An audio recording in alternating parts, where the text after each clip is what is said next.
이번 시간에는 남북국 시대 신라 사회를 살펴보겠습니다. 우리가 흔히 얘기하는 통일신라가 여기에 해당이 되는데요. 676년에 신라가 삼국을 통일을 하고, 그리고 이제 고구려가 멸망한 지 30년 딱 되는 698년에 이제 고구려의 땅에 발해가 등장을 하게 됩니다. 그리고 이제 926년에 발해가 멸망을 하고, 935년에 신라가 고려에게 항복을 하죠. 자, 그래서 이 200년 가까이 기간 동안 이제 발해와 신라가 함께 공존을 하게 됩니다. 그래서 우리가 이 발해와 신라가 공존했던 시대를 남북국 시대라고 부르게 되는 거고요.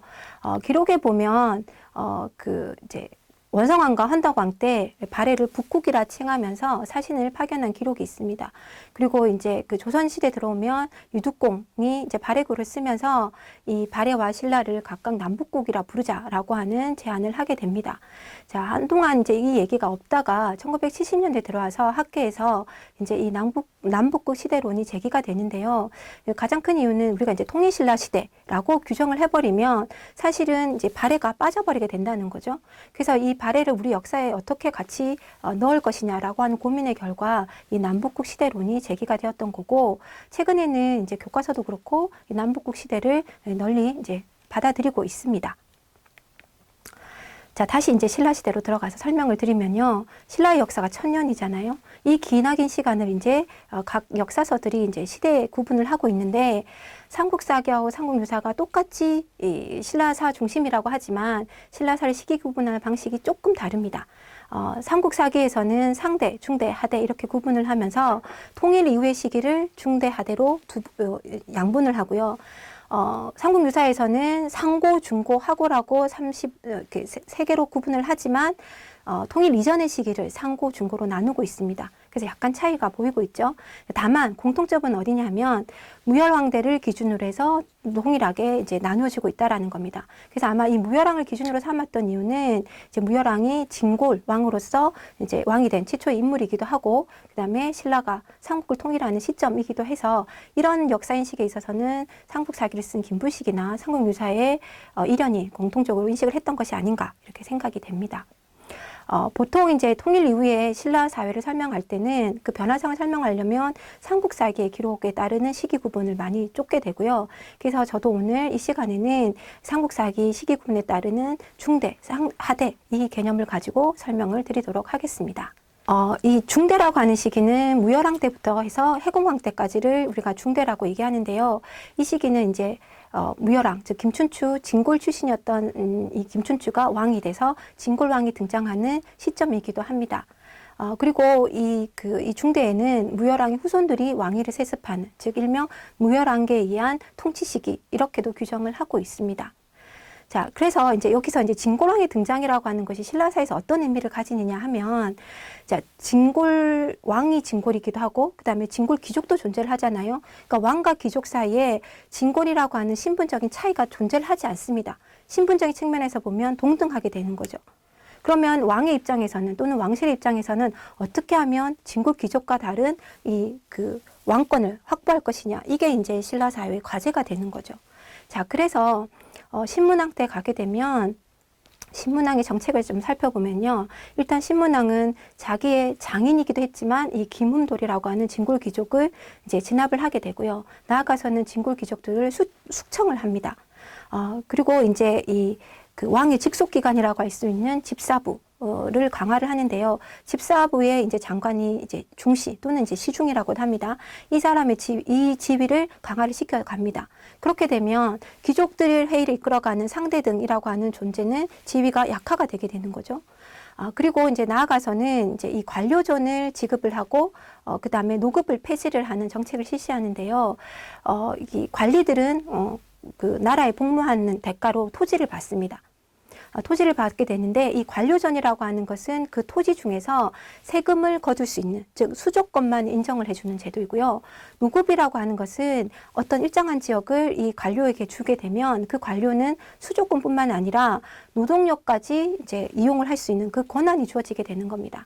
자, 여기서 노동력이라고 하는 건 자칫 그것이 이제 귀족들의 손에 들어가게 되면 사병화 될 수도 있는 거고, 병력이 될 수도 있는 거죠. 그럴 경우에는 이제 귀족들이 그 사병을 바탕으로 해서 왕에게 저항을 하거나 반란을 일으킬 수도 있는 겁니다.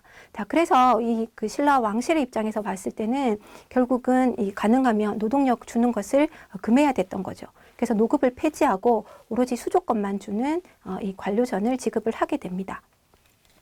자, 그리고 이제 신문왕은 유교 교육기관이라고 하는 국학을 설립을 하게 되는데요. 이 국학이라고 하는 것은 결국 새로운 인재를 양성을 하겠다라는 거고, 그러면 이 새로운 인재는 왕과 관계 속에서 형성이 되는 거죠.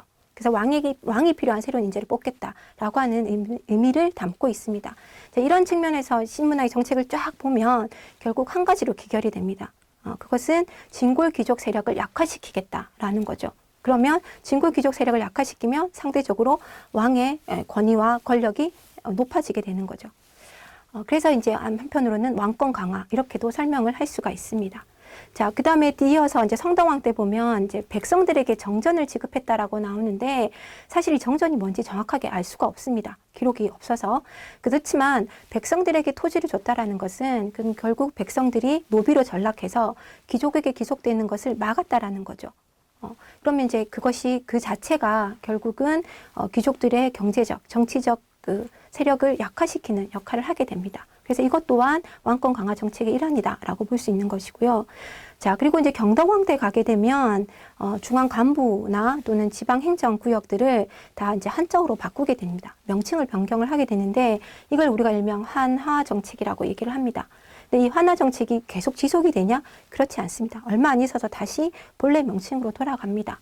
자, 뿐만 아니라 이 경덕왕 때는 결국 폐지되었던 노급이 다시 부활을 하게 되고 관료전이 이제 없어지게 됩니다.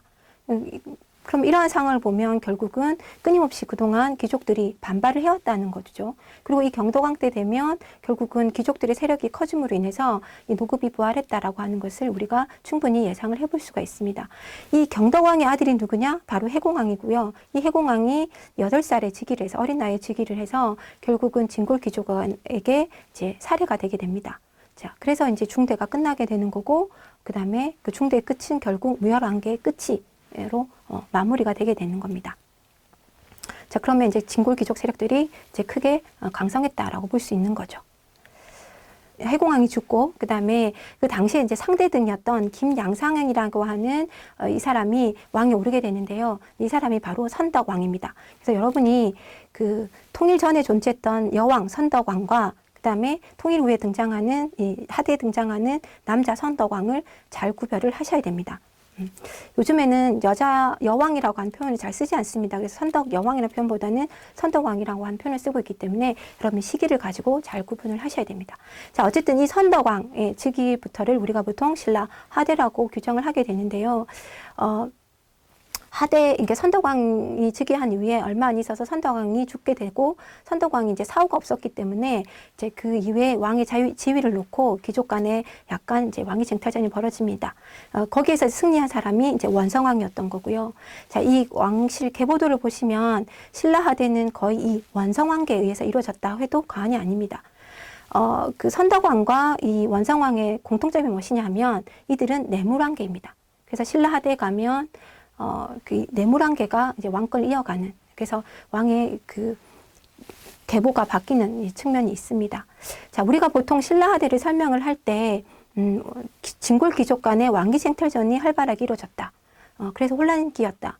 그리고 150년간 수명이나 되는 왕이 등장을 했다라고 해서 그 혼란기로 설명을 하는데요. 실제로 왕위 쟁탈전이 활발하게 이루어진 것은 사실은 이제 뭐 희강왕, 그 다음에 민해왕, 그리고 신무왕, 이 세 왕 때가 가장 활발했던 거고, 일정 기간도 보면 안정되는 기간도 존재를 합니다. 그리고 왜 그러면 150년 동안 20명의 왕이 등장을 했느냐? 재위 기간이 짧았던 왕이 많았던 겁니다. 이 왕위 쟁탈전과 관계없이. 그죠? 그래서 너무 왕위 쟁탈전만 가지고 신라 하대의 어떤 혼란을 설명하면 그건 약간 좀 문제가 있다라고 생각이 됩니다. 자, 신라 하대에 또 하나 우리가 주목해야 될 것은 무엇이냐면 이제 여왕이 등장을 하는 겁니다. 진성여왕이 등장을 하게 되는데요. 그 진성여왕 등장과 관련해서 조금 설명을 드리면 41대 왕이었던 헌왕왕에게는 딸만 둘이 있었습니다. 그래서 이제 신하들이 이 딸에게 왕위를 넘겨주자. 우리 역사를 보면 여왕이 있지 않느냐, 그 전례를 따르자라고 얘기를 하게 되는데, 이 얘기를 들은 헌안 왕은 극구 반대를 합니다.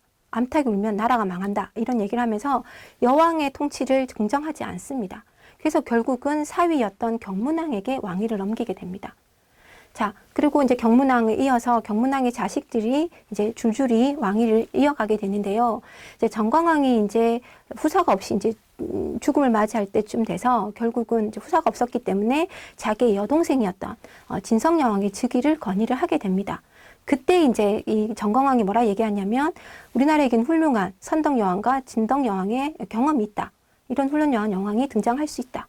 라고 얘기하면서 여왕의 탄생은 당연하다라고 얘기를 하게 됩니다. 그러면서 이제 진성여왕이 등극을 하게 되고 여왕이 탄생을 하게 되는 거죠.